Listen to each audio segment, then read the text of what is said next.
Rangers were... Ooh, that camera just went down.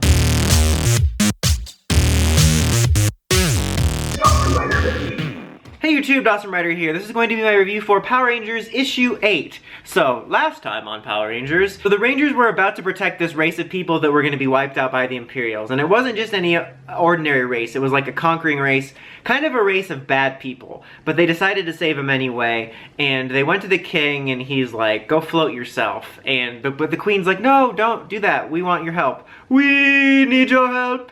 Commander Taggart won't save us. We pick up there, and the queen turns out basically says, you know, I know our people have done bad stuff, but not all the people are bad. It's basically just the king and his conquering forces, but this place is filled with innocent people. I know I'm not fully innocent, but I'm basically in an abusive marriage. Commander Taggart doesn't save us. Please help us. So they're helping her.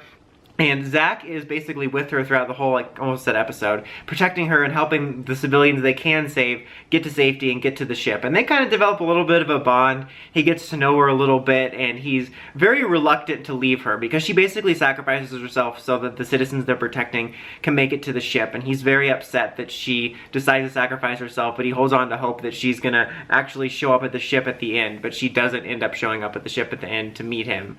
And he sees the king actually running out and escaping this monstrosity, but he closes the gates on him. Like, it was like Kylo Ren was like connecting with him in the Force, and he's like, nope, I'm gonna close you off till the next film. And then Draken sees that, he's like, I could have sworn I saw someone else, and Zach's like, I didn't see anything. So that was pretty interesting. I don't know if I read too much into this. I mean, I think Draken's been trying to bring out some, like, more harsh qualities in all the Omegas, but when I had that scene of Zach and Draken next to each other, and Zach just did this kind of extreme thing, I couldn't help but think of the fact that Zach was initially chosen by Rita to be the Green Ranger. I don't think he's gonna turn evil or anything, it just made me think of that, and I just think it's cool to see the Rangers making interesting decisions like that, instead of reminding us they're good people constantly by telling us they volunteer for charity like the show did.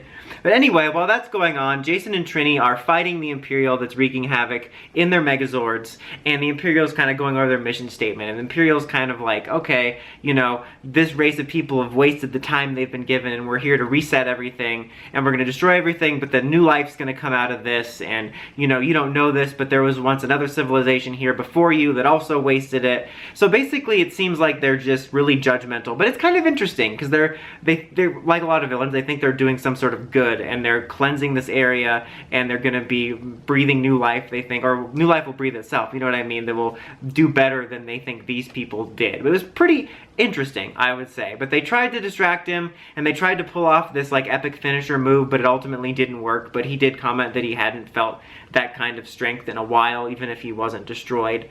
But they all escape at the end, and Zach's very upset again that they didn't save her, and he doesn't sure what they're gonna do against these powerful enemies, and Draken says, you know, maybe we should go to the one person we know that might be able to help us kill him. I'm not sure who that was. I feel like I was supposed to know who that was. There's a lot of stories going on, so I don't remember. But the ending scene is the Imperial talking to his master, and they kind of show him in the shadows, and as I was reading and going down to the next page, I'm like, okay, so either they're gonna hint at him, or it's gonna be like somebody we know, or it's just going to be another Imperial. But it turns out that it's Zardis, the other of the trio of Zordon and friends that we've been following in the flashbacks of the Mighty Morphin comic. Because there's Zordon, Zardis, and Zorfrem, I think are their names. And so this one is Zardis, who, if you're not reading the other comic, just recently came to Zordon, and he was like, yo, we got these Imperials on the loose, you know, what are we going to do about this? And Zordon's like, I'm already on the case. You know the Rangers that are trying to help stop them? I called the cops on them. Classic good guy Zordon.